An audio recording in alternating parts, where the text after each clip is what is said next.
My name is Stephanie and I'm 32 years old. Before I start, please make sure to subscribe, like, and share this story if you love emotional real-life inspired tales that keep you on edge. Because this one taught me what silence can do. Now let's begin.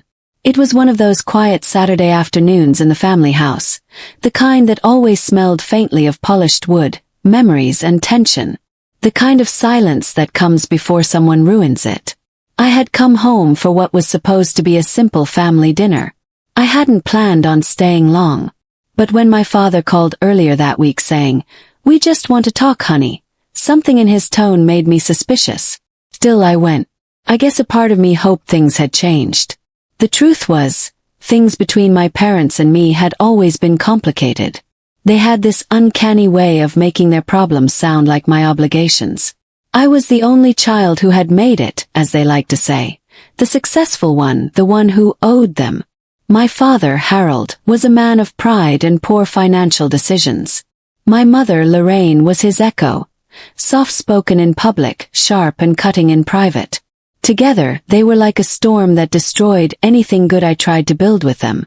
That afternoon, I arrived at the house just before sunset.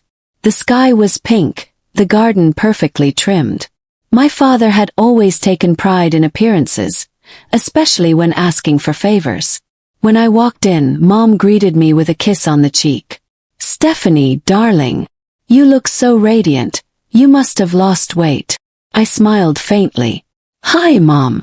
Then Dad appeared from the kitchen with a glass of whiskey already in his hand.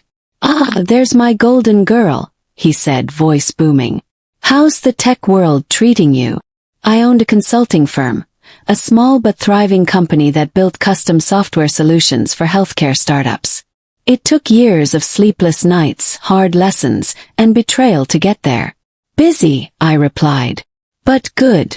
We sat in the living room. They talked about trivial things. The neighbors, a family friend's divorce, how the world was so expensive these days. And then came the pivot. Dad leaned forward, elbows on his knees, and said, "Steph, we've got something we want to share with you." I'd heard that tone before. Mom clasped her hands. "You remember your father's old logistics business, right? The one that shut down during the lockdown?" "Of course," I said slowly. "Well," Dad said, his smile widening, "we're starting again. But this time, listen to this, we're doing it smarter. We found a partner, someone experienced in freight automation. We just need an investment to kickstart operations. You know, a family effort." I knew where this was going. "How much are we talking?" "Yes." Dad exhaled dramatically. "It's really not much for you, Steph. Just a small $169,000. I stared at him, waiting for the punchline. "Dad," I said finally, "you can't be serious." "Oh, come on," Mom interjected. "Your father's just asking for a little help. You spend more than that upgrading your office." "That's business investment," I replied sharply. "Not gambling on a startup with no structure, no plan, and no financials." Dad frowned, sitting back. "So you're saying you won't help your own family?" "I'm saying," I said carefully, "I'm not going to fund something that's doomed from the start. Not again." His eyes darkened. "You wouldn't have anything if it weren't for us. We raised you, fed you, sacrificed for you, and now you think you're too good for your family." It was the same speech he gave every time I refused to bail him out. I stood up. "I'm leaving. This was a mistake." As I turned toward the hallway, I heard Mom say under her breath, "Ungrateful." I needed to grab my laptop from the poolside table where I had been working earlier. I'd been reviewing contracts before dinner. It was a sleek black MacBook, barely a few months old, filled with client data and financial records. As I stepped out, I noticed my father walking toward me, still holding his drink. His expression was unreadable, half anger, half mockery. "Leaving already?" he asked. "Yes. I have work tomorrow." He smiled, and then it happened. So fast I almost didn't register it. He reached for my laptop, lifted it with one hand, and before I could speak, he tilted it over the pool and let it drop. The sound of it hitting the water was oddly final, like a door slamming shut. For a second, The only sound was the faint splash and the slow sinking of everything I had worked on. My jaw tightened. I couldn't speak. Dad took a casual sip of his whiskey. "Oh," he said with a smirk, "sorry. Guess my hand slipped." Mom, who had followed us outside, laughed softly. "Harold, really? That was an accident." An accident. The word hung in the air like poison. I looked at both of them, their smug faces, their entitled calm, and I felt something inside me go completely still. "Right," I said quietly. "Just an accident." And I smiled. Not the kind of smile they expected. It was small, slow, deliberate. A warning they didn't recognize. I walked back into the house, grabbed my purse and left. I didn't look back. That night, I sat in my apartment, staring at the empty space on my desk where my laptop used to be. My heart was pounding, but not from anger, from clarity. I thought about every time they'd taken something from me. Money, peace, dignity, and wrapped it in guilt. Every time I'd stayed silent because I thought silence meant respect. But that night, silence meant strategy. I opened my phone, logged into my banking portal, and started canceling things one by one. The family trust payments. The automatic rent transfers for their business property. The access to the credit card under my company's name that I had generously given them last year. And then, I composed a message to my father. Just a small mistake. Don't worry, accidents happen. I hit send. Then I called a number, my lawyer Rachel. "Rachel," I said, "remember that power of attorney document we talked about? Let's activate it. Tonight." A pause. "You sure?" "Oh, I'm sure," I said, looking out the window. "By tomorrow morning, they'll realize what an accident really looks like." The night after my father dropped my laptop in the pool, I didn't sleep. I sat by my window, city lights flickering in the distance, the faint hum of traffic below. Somewhere between anger and numbness, I realized something profound. They had no idea who I'd become. They still saw me as the desperate daughter who once begged for their approval. But I had outgrown that girl a long time ago. Now I had power, quiet, invisible, and completely mine. At exactly 6:30 a.m., I sent one final email to my attorney, Rachel. Subject line: execute the freeze. I knew what that meant. It wasn't revenge in the way people imagine it. No shouting, no drama, no broken windows. Just paperwork. Calm, professional, irreversible paperwork. When I gave my parents access to a shared investment portfolio a year ago, I had done it out of kindness. My company was doing well, and they had convinced me they wanted to learn how to invest. But I wasn't stupid. I had built safety nets, legal ones. I was still the primary controller. By 7 a.m., the system notifications started coming in on my phone. Locked joint access suspended. Locked card ending in 2923. Disabled. Locked property lease authorization. Revoked. Every ping was like a heartbeat. At 7:30 a.m., my phone buzzed again. This time it wasn't a system alert. It was a message from my mother. "Stephanie, your father's at the bank. Something's wrong. They said our accounts are frozen. What did you do?" I smiled faintly. Then another one came in from Dad. "Is this your idea of a joke? You're ruining everything. Call me now." I didn't reply. Instead, I made coffee. I poured it slowly, inhaling the rich aroma, listening to the silence of my apartment. For the first time in years, it felt peaceful. My phone rang again, Dad this time. I let it ring out. Then another. And another. By the fifth call, I finally picked up. "Stephanie." His voice was furious, ragged. "What the hell have you done?" "Good morning to you too," I said calmly, stirring my coffee. "The bank says we can't access the accounts. The credit cards declined. Even the lease for our business office." "Oh," I said softly, cutting in. "Just a small mistake. You know, accidents happen." There was silence on the other end. Then his voice broke through, lower, angrier. "You're playing a dangerous game." "No, Dad," I said. "I'm just being careful with my property. You see, I learned something last night. When people make accidents, Sometimes you have to protect yourself from the next one. You ungrateful brat, he hissed. We are your parents. We gave you everything. I took a slow breath. No, Dad. You gave me trauma, manipulation, and guilt. I built the rest myself. Before he could respond, I hung up. 2 hours later, Rachel called. They've contacted the bank, tried to claim that the money was part of a shared family trust. I laughed. Of course they did. Well, she continued, they won't get far. You have every document and transaction trail on your side. The freeze is solid. They'll have to go through me to access anything tied to your assets. Good, I said. Let them learn the cost of calling me useless. By noon, the drama had spilled into the family group chat. My mother, my aunt, even my cousin Mark were messaging non-stop. Mom wrote, "You're humiliating us. Your father's blood pressure is high.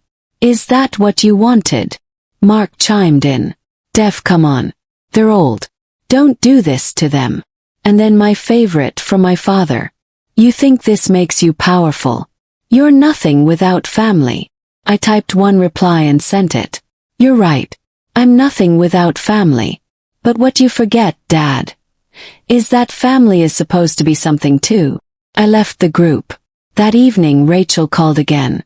Her voice had that mix of amusement and admiration. They showed up at my office, she said. I paused mid-sip of tea. They what? Your parents. Together. Your father demanded I release the funds immediately. Said you were being vindictive. I couldn't help it, I laughed. And what did you say? I told him the funds are frozen under corporate discretion until legal clarification. He called me a snake. That sounds like him.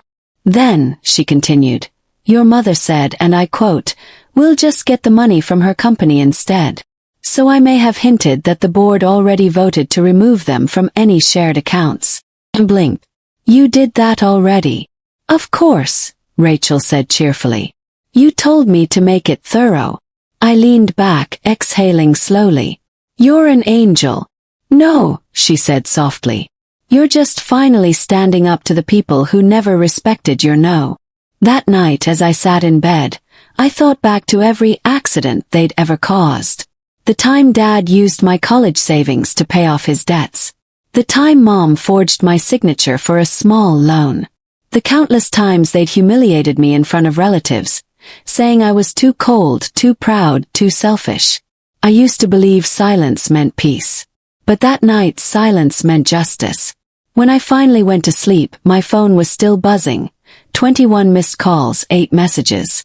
But I didn't open any of them. The next morning would be worse for them. And that was exactly the point. At 8 a.m., Rachel sent me one final update. FYI, your parents' business registration has been flagged for audit due to the frozen assets. The accountant traced inconsistencies in their filings.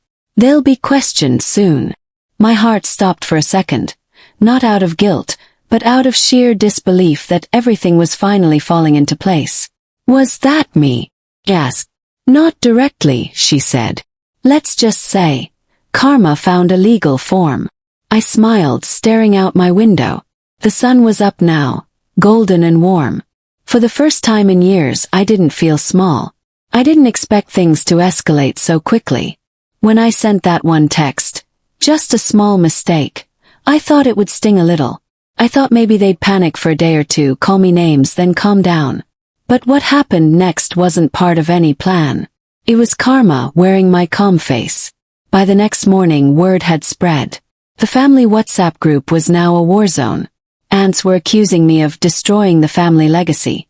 Uncles were saying my father deserved the wake-up call, and my cousin Lauren simply sent a popcorn emoji. I almost laughed. Almost. Around 10 a.m., Rachel called again. Stephanie, she said, her tone serious this time. Your parents' partner, the one they claimed would handle the freight automation? Turns out he filed a fraud complaint against them. What? Apparently, she continued, your father promised him funding that never existed. He listed your company as the backer in some proposal document. Without your consent. I blinked, gripping my phone. He used my company's name.